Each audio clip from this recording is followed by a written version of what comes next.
Hello student, हम लोग last lecture में क्वेश्चन डिस्कस कर रहे थे और क्वेश्चन नंबर 10 तक हम लोग डिस्कशन कर चुके थे। ठीक है, सिक्योरिटी डिपॉजिट के बारे में डिस्कशन हो चुका था। ठीक है, अब इसके बाद नेक्स्ट क्वेश्चन देखेंगे हम लोग 11 नंबर। ठीक है, तो 11 नंबर क्वेश्चन में असर्शन और रीजन का क्वेश्चन है। ठीक है, आपको ये दिखाना है, पता चलना है कि असर्शन सही है कि रीजन सही है या दोनों सही है, या ये रीजन इसका वो है, परफेक्ट वो है, डिस्क्रिप्शन है इसका। ठीक, तो देखना हम लोगों को। तो इसमें पहला असर्शन देखते हैं। असर्शन में क्या लिखा हुआ है, earnest money is usually 1 to 2% of total estimate cost. ठीक, तो अर्नेस्ट मनी के बारे में लिखा हुआ है, तो 1 से 2% होती है, ये तो पता ही हम लोगों को। ठीक, अर्नेस्ट मनी 1 से 2% होती है। कब डिपॉजिट की जाती है? जब आप टेंडर फिल करते हैं तब डिपॉजिट की जाती है। और ये क्या डिनोट करती है? ठीक, ये आपको जो अनहेल्दी कंपटीशन होता है उसको बाहर करने का काम करती है। ठीक है, मतलब जो फेक आपके कॉन्ट्रैक्टर हैं, ठीक, फेक कॉन्ट्रैक्टर हैं, उनको बाहर करती है।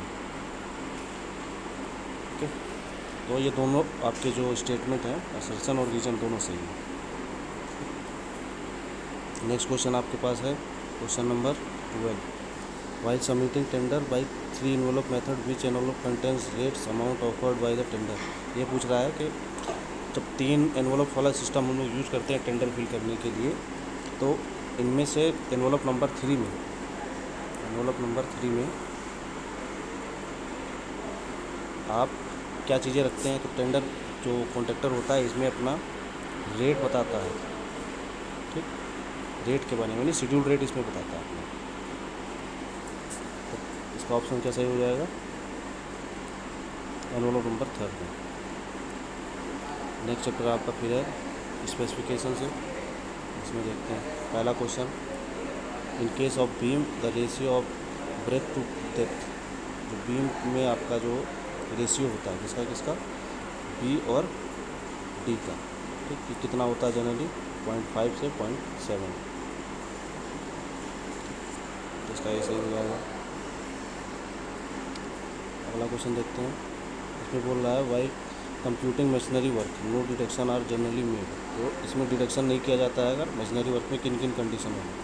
ठीक, तो पहला अगर ओपनिंग आपकी 0.1 स्क्वायर मीटर के तक हो तब आप कोई डिडक्शन नहीं करते हैं।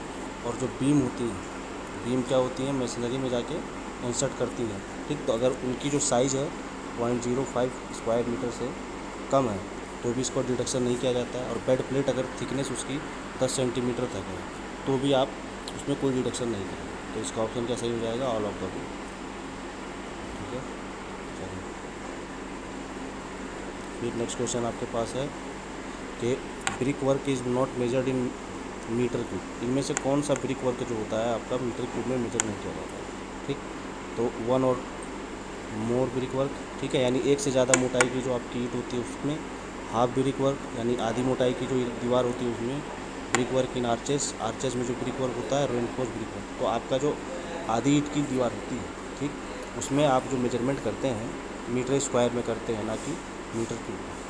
ठीक, तो इसमें पूछ रहा है मीटर क्यूब में किस में नहीं किया जाता है? तो सीधी सी बात है, हाफ ब्रिक वॉल अगर आप बना रहे हैं तो उसमें नहीं किया जाएगा। ठीक, फिर पूछ रहा है कि 1 माइल कितना होता है?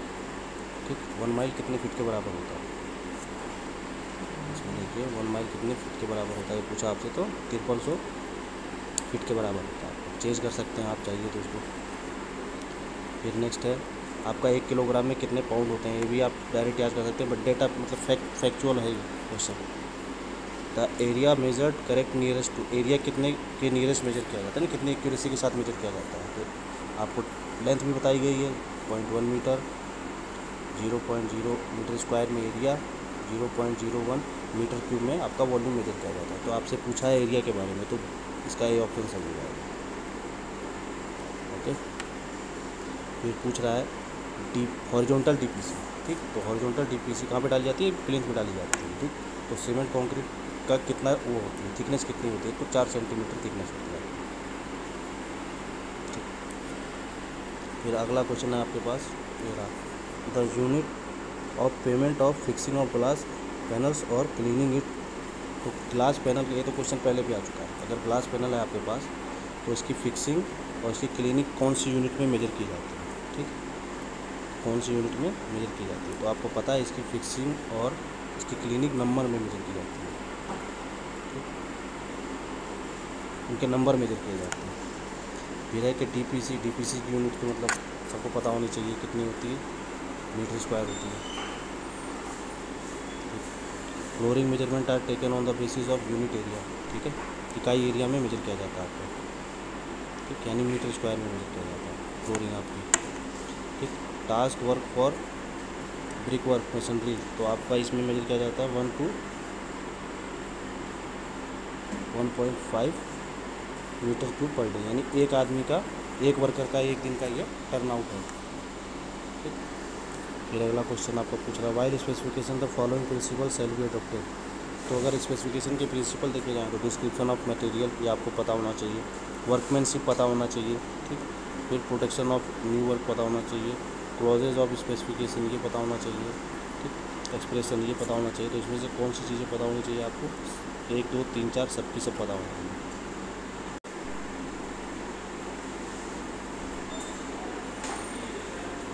तो आपके पास है estimated quantities of cement mortar required, cement required for metre cube compact cement concrete 1:2:4 nominal mass, ठीक है। तो इसमें आपको निकालना है सीमेंट की क्वांटिटी निकालनी है। तो कैसे निकाल सकते हैं, 1:2:4, ठीक है। 1 मीटर क्यूब के लिए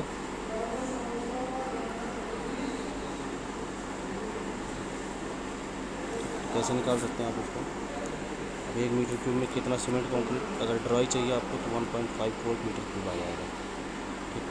फिर आप क्या करिए, इसको 7 से डिवाइड कर दीजिए, तो 4 3 7, और सीमेंट का रेशियो कितना है 1, ठीक। 1 निकालेंगे, जितनी भी वैल्यू आएगी, ये जितनी भी वैल्यू आएगी उसके लिए आप सीमेंट के बैग निकाल सकते हैं, ठीक है। ये वॉल्यूम में आएगा, सीमेंट के बैग निकाल सकते हैं। फिर एक बैग की जो वेट होता है 50 kg होता है, तो 50 से मल्टीप्लाई करके आप kg में सीमेंट निकाल सकते हैं। तो 305 kg आपका सीमेंट आ जाएगा। फिर identify correct statement for following, ठीक है, आपको करेक्ट स्टेटमेंट बताना है। इसके लिए centre line method is most common method for calculating the quantities of wall, ठीक है। सेंटर लाइन मेथड के बारे में पूछा है, ठीक है, तो मोस्ट कॉमन मेथड है क्योंकि आसान भी पड़ता है, ठीक। Centre line method is most suitable for determining the quantities of wall which are curved in plane, ठीक। तो ये भी सही है, कर्व के लिए आप शॉर्ट वॉल, लॉन्ग वॉल और शॉर्ट वॉल नहीं लगा सकते। Out to out and in to in method is most common method for calculating quantities of wall, ठीक। तो ये आपका सी जो है वो गलत है, क्यों, क्योंकि ये कॉमन नहीं है, क्योंकि थोड़ा कठिन प्रोसेस है। तो ए और बी सही है, ठीक। फिर आपका लिखा हुआ है the work output for a brick work in cement motor और फाउंडेशन वर्क इज रफली, ब्रिक मोटार के लिए कितना होता है ये पूछा गया आपसे, आउटर में पूछा गया। तो 1.1525 क्यूबिक मीटर पर मैसन, ठीक।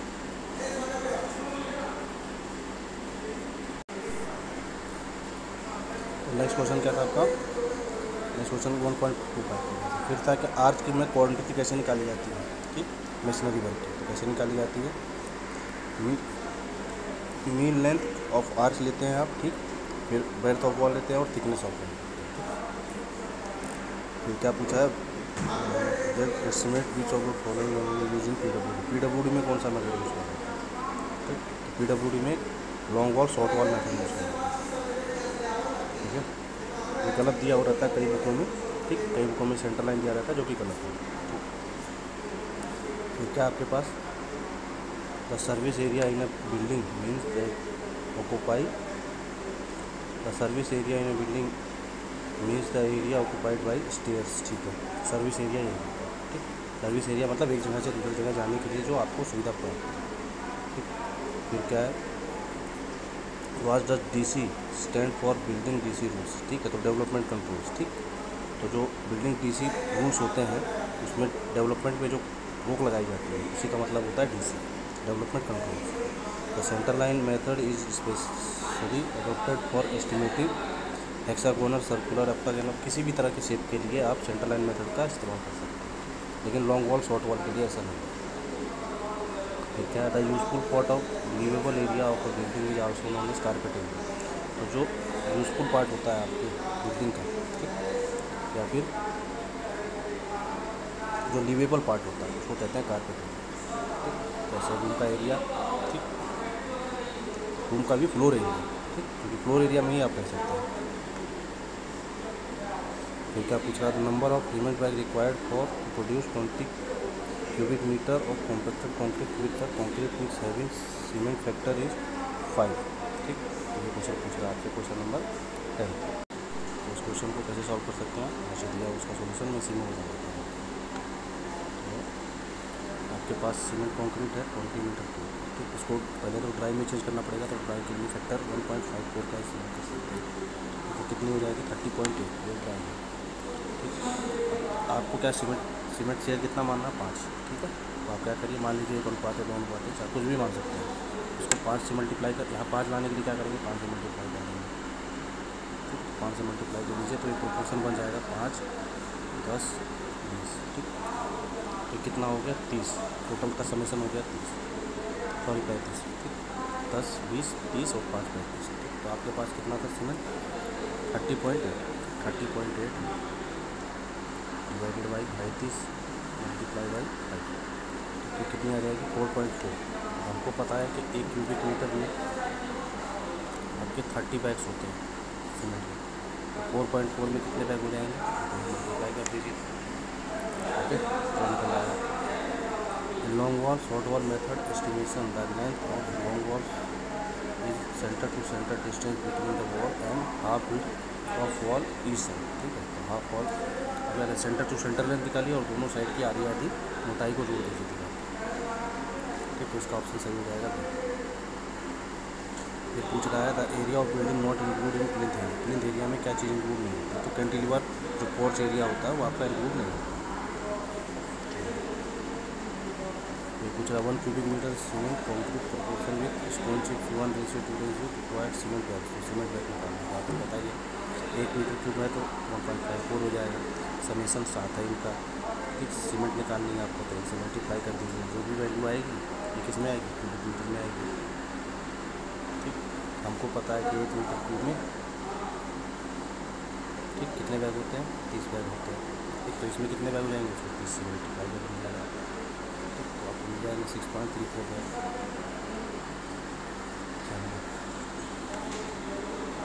रेट एनालिसिस में आपको चलना है, तो रेट एनालिसिस में क्या, rate analysis carried out to work out the actual cost of the structure और अ बिल्डिंग, ठीक। तो आपको एक पूछा है कि रेट एनालिसिस क्यों किया जाता है, तो एक्चुअल कॉस्ट ऑफ स्ट्रक्चर निकालने के लिए क्या रेट ऑफ एनालिसिस क्या करता है, केवल रेट निकालते हैं, ठीक।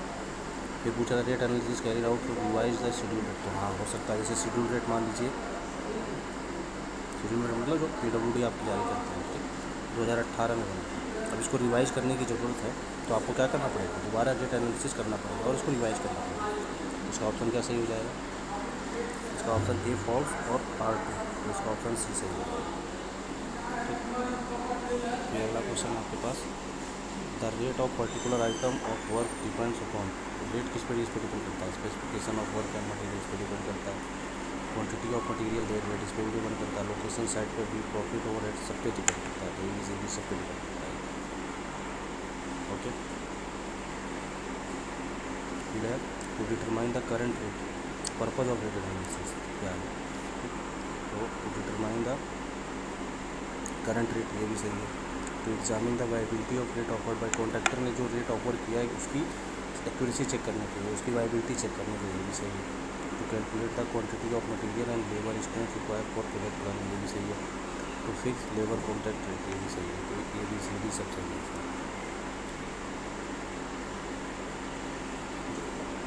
फिर अगला क्वेश्चन है आपके पास, the unit of measurement for earth work, ठीक, in surface excavation exceed 1.5 metre width as well as 10 metre square but not exceed 30 centimetre तक। तो अगर डेप्थ इसकी 30 सेंटीमीटर से कम है,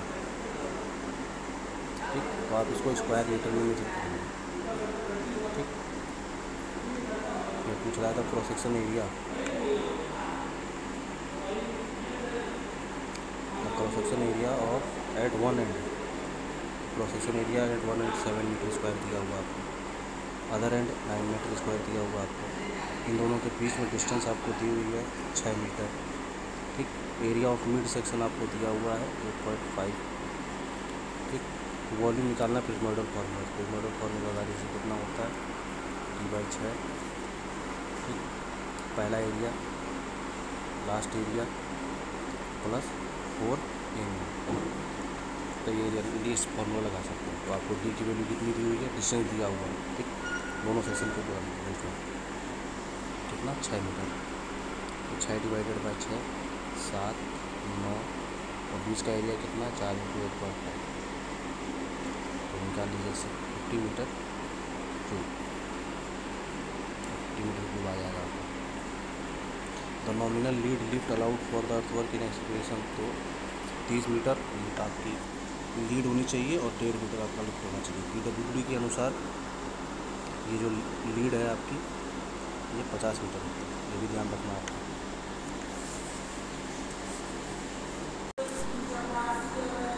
अगला क्वेश्चन है आपके, क्वेश्चन है टेंडर से।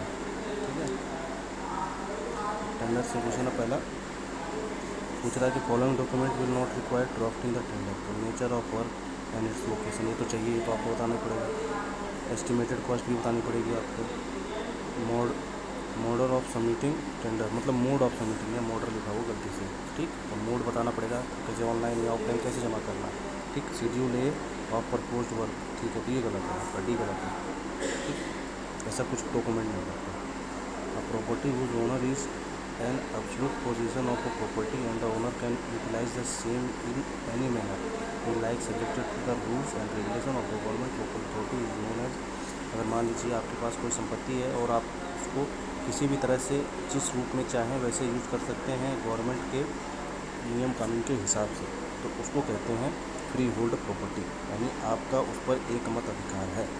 ठीक, फिर आपका तो इसका ऑप्शन क्या सही हो जाएगा, सी। फिर अगला क्वेश्चन क्या आपके पास, which of the following represent the requirement of valid contract, तो कॉन्ट्रैक्ट किस केस में वैलिड हो, किसमें इनवैलिड होगा, मस्ट बी इन रिटर्न। ठीक, रिटर्न में होना चाहिए, क्यों, क्योंकि जब नहीं होगा तो कुछ होता नहीं, क्योंकि रिटर्न में ही साइन होते हैं उसके ऊपर। Can be enforced in court of law, ठीक है, तो अगर उस पर कोर्ट ऑफ लॉ वैलिड होना चाहिए कम से कम। ठीक, ये भी उसकी रिक्वायरमेंट है। Party should be give the consent of agreement, ठीक है, तो पार्टी की सहमति होनी चाहिए दोनों तरफ की। Party concern must be completed, मतलब जो दोनों पार्टी हैं वो अंडर एज नहीं होनी चाहिए। ठीक, इसके सारे ऑप्शन सही हो जाएंगे। Security deposit deducted at 5% from the contractor be, ठीक है, ये पूछ रहा है कि security deposit deducted at 5% from the contractor be refunded when the contractor completes the work, refund even before the completion of the work, provided good progress has been stabilized, retained till expansion life of structure। और आगे देखते हैं इसमें क्या पूछा है, refunded when the defect liability period of 6 month और 1 monsoon receiver is return. तो ये कब दिया जाता है पैसा, 5% वाला, ये पैसा तब दिया जाता है जब कॉन्ट्रैक्टर ने काम कर दिया है और डिफेक्ट लाइबिलिटी पीरियड यानी 6 मंथ का जो डिफेक्ट लाइबिलिटी पीरियड होता है ये गुजर जाने के बाद इसको 5% पैसा वापस लगाया जाता है। तो इसका ऑप्शन डी सही है। विच of the following document will not be required for drafting the tender notice, तो शेड्यूल है तो फिर दोबारा उठा लीजिए आगे क्वेश्चन। फिर BOT क्या होता है, BOT क्या होता है आपका बिल्ड ऑपरेट ट्रांसफर। ठीक, तो इस पर ज़्यादातर आपके हाईवेज इसी तरह के कॉन्ट्रैक्ट पर बने रहते हैं। ठीक, बिल्ड ऑपरेट ट्रांसफर पर पहले बिल्ड करते हैं, यानी कोई भी प्राइवेट फर्म उसको बिल्ड करेगी फिर उसको ऑपरेट करेगी। ठीक, कब तक, जब तक वो अपना पैसा नहीं निकाल लेती, फिर उसको ट्रांसफ़र कर देगी गवर्नमेंट को। ठीक, इस तरह के कॉन्ट्रैक्ट को बोलते हैं बिल्ड ऑपरेट ट्रांसफर कॉन्ट्रैक्ट। ठीक, B1 tender indicate the percentage rate tender. ठीक, तो B1 क्या रेट रिप्रेजेंट करता है आपका 10% रेट टेंडर वो बताता है। फिर अगला क्वेश्चन है which committee recommends the allowance of 10% of prime cost as the contractor profit will be reasonable. तो CPWD कमेटी ने डिसाइड किया कि 10% आपका जो है कॉन्ट्रैक्टर प्रॉफिट होना चाहिए। ठीक, while submitting a tender the contractor is required to deposit some amount with the department as guarantee of the tender is known as earnest money deposit. ठीक, तो आपको सबमिट करना पड़ता है टेंडर के साथ। For contract fees were required to be contract should be completed proper proposal and acceptance free consent of the party without involving in agreement lawful consideration. तो 10 का आपको देखना है कि कौन सा सही है। तो वैलिड किस केस में होता है आपका कॉन्ट्रैक्ट, ये बताना आपको। तो पहला है parties to the contract should be completed, तो सही है। प्रॉपर प्रपोजल एंड एक्सेप्टेंस, तो भी सही है। Free consent of the parties involve in agreement, ठीक है, फ्री कंसेंट होना चाहिए। लॉफुल कंसिडरेशन, ठीक है, लॉफुल कंसिडरेशन तो ऑल ऑफ द ठीक, कॉन्ट्रैक्ट तभी वैलिड होगा चारों केसेस जब फॉलो करेंगे। Tender is said to be informal when it is not submitted in form sold by the department. Tender को कब इनफॉर्मल कहा जाता है, तो when it is not submitted in the form sold by the department. तो मान लीजिए जिस फॉर्म में उसको आपने सबमिट करना था उसमें आपने सबमिट नहीं किया, ठीक। When tender is not properly field and signed by contractor, तो आपने टेंडर को सही से भरा नहीं है और उस पर साइन नहीं है आपके। When the tender made condition by way of adding indefinite and uncertainty liabilities of legal contractor, when it is not support by the requisite earnest money, ठीक है। तो इन सब केसेस में आपके क्या हो जाएंगे, ये इनफॉर्मल हो जाएगा। तो इसके लिए ऑप्शन सही हो जाएगा VCD, यानी सबके सारे ऑप्शन सही हो जाएंगे इसमें, ठीक। फिर आपके पास क्या है, the amount paid by contractor to organisation before getting the work order as a guarantee of the execution of the work as per the contractor is known as, ठीक। तो इसको क्या कहते हैं, इसको सिक्योरिटी डिपॉजिट कहते हैं। जब वर्क ऑर्डर लेने से पहले आपको कुछ पैसा जमा करना पड़ता है 10%, उसी को आप क्या कहते हैं, सिक्योरिटी डिपॉजिट कहते हैं। In case which type of contract unbalance tender is not possible, ठीक। इनमें से पूछ रहा है in which type of contract unbalance tender is not possible, ठीक। तो इसमें से ए भी सही है, बी भी आइटम रेट कॉन्ट्रैक्ट भी सही है और यूनिट प्राइस कॉन्ट्रैक्ट भी सही है, ठीक है।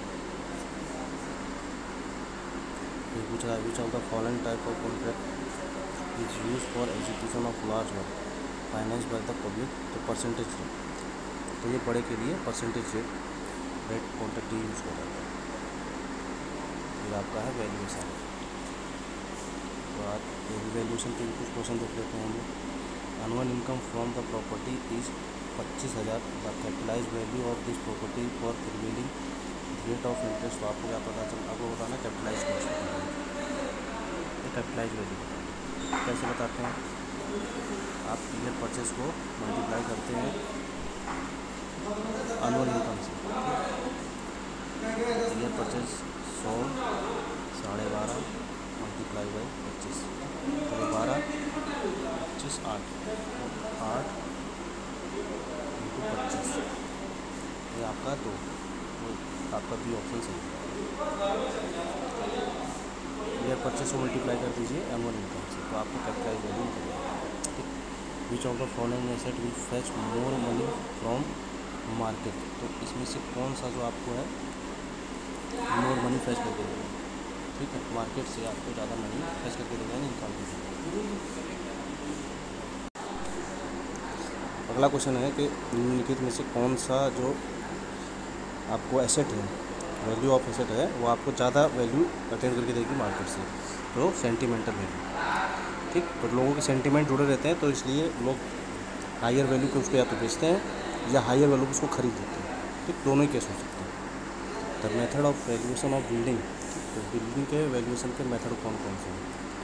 पहला लिखा rental, depreciation method of valuation, valuation based on cost, ठीक। तो ये ऑल ऑफ द अबव, तो ये सारे मेथड क्या है वैल्यूएशन के हैं।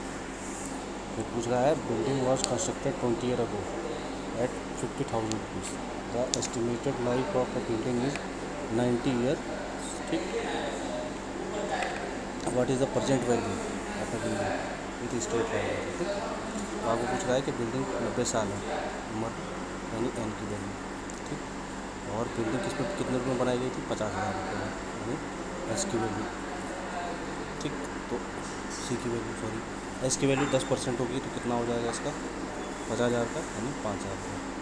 माइनस कर देते हैं, सॉरी इसे लिख देता हूँ। तो एन की वैल्यू आपको 90 साल, सी की वैल्यू आपको 50,000 रुपये, और एस की वैल्यू 10% यानी 5,000 रुपये। एक फॉर्मूले में रख दीजिए डी निकालने के, या 45,000 डिवाइडेड बाई 90, तो कितनी हो जाएगी 500। ठीक, तो 500 रुपया पर ईयर इसका डेप्रिसिएशन है। तो आज की वैल्यू आपको बतानी है, इस भवन की आज की वैल्यू आपको बतानी है। तो 500 रुपया पर ईयर होगा। कितने ईयर हो गए आज? 20 साल। 20 साल में कितना अमाउंट डिग्रेड हो गया इसका? तो अमाउंट डिग्रेड हो गया आपका 10,000 रुपये। तो what is the present value पूछ रहा है, तो 10,000 रुपये तो निकाल दीजिए आप उसमें से सीधे सीधे। ठीक,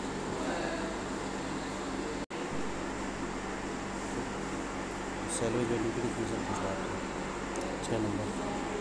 बोल रहा है कि salary value of dismantle material of a property eight the end of its utility period. ठीक, तो वैल्यू ऑफ डिसमेंटल मटेरियल। ठीक, फिर पूछ रहा है estimated value of built up property eight the end of it's useful life without being dismantle. ठीक, तो बिना डिसमेंटल के जो प्रॉपर्टी की वैल्यू होती है at the end of its utility period is known as salary value. ठीक, फिर है कि आपके पास the right and the privileges which as owner of a property enjoys through over the property of another is known as lease right. Periodic deposit replacement for the, जो periodic आप deposit करते हैं वैल्यू की replacement के लिए, asset की replacement के लिए, उसको सिंकिंग फंड बोलते हैं।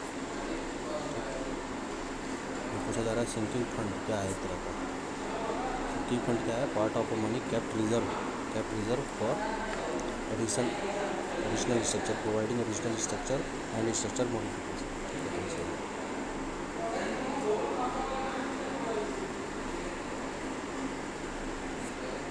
ठीक, तो 9 का ए सही होगा, ये गलत है आपका। ठीक है, बुक में दिया लेकिन ये गलत है। The fund is for rebuilding the structure when it's economical life is over, जब आपको दोबारा से स्ट्रक्चर बनाना है, जब इसकी इकोनॉमिकल लाइफ खत्म हो गई। तो loss in the value of a property due to is use wear tear is known as depreciation. Depreciation कितने टाइप के होते हैं? फिजिकल और फंक्शनल। ठीक, periodic payment for repayment of the capital annual amount investment for property for specific period is called as annuity. फिर अगला question है, owner of a building requires ₹15,000 ठीक to repair his building after 5 year. Okay, what some should be owner to have invest in order to revise receive the required amount of money at the compound interest of 8%। तो इसमें पूछ रहा है कि आपको amount चाहिए वापस, तो कितना आएगा? तो उसके लिए आपको single payment compound amount factor का यूज़ करना पड़ेगा। तो वो होता है बाई पी, ये फ्यूचर वर्थ है, ये प्रेजेंट वर्थ है। ठीक, 1 + i तो पावर है। ठीक, तो आपको क्या चाहिए? आपको प्रेजेंट वर्थ चाहिए, तो आप क्या करेंगे? फ्यूचर वर्थ कितनी है आपकी? 15,000 रुपये। इसको डिवाइड कर दीजिए 1 + आर रेट कितनी है आपके पास? 8%, 0.08 का स्क्वायर कर दीजिए। स्क्वायर यानी मेरे पास 5 साल बाद चाहिए आपको, तो निकाल लीजिए 10,208 रुपये आ जाएगा आपके पास। ठीक, तो इसका ऑप्शन का सही हो जाएगा, ये सही हो जाएगा नेक्स्ट। ठीक, sinking fund is method use for, sinking fund किसका मेथड है? Valuation of a property, calculation depreciation. तो डेप्रिसिएशन कैलकुलेट करने का एक मेथड है। ठीक, which method is depreciation is suitable for finding depreciation of a building having a life of 100 year. ठीक, तो स्ट्रेट लाइन जिसकी लाइफ ज़्यादा होती है, ठीक, और जिसमें वियर और टीयर ज़्यादा होता है, और प्लस जिसमें फंक्शनल डेप्रिसिएशन नहीं होता, उसके लिए हम स्ट्रेट लाइन मेथड यूज़ करते हैं। ठीक, तो ये आपका तो इसमें मैंने आपको ऑलमोस्ट सारे क्वेश्चन करा दिए हैं इस यूनिट से। ठीक, इस यूनिट से लगभग सारे क्वेश्चन हो गए। ठीक, तो ये सारे क्वेश्चन थे आपके आज तक के। नेक्स्ट लेक्चर में हम डिस्कस करेंगे अपना नए ऑब्जेक्टिव के साथ, नए एमसीक्यू के साथ। Thank you.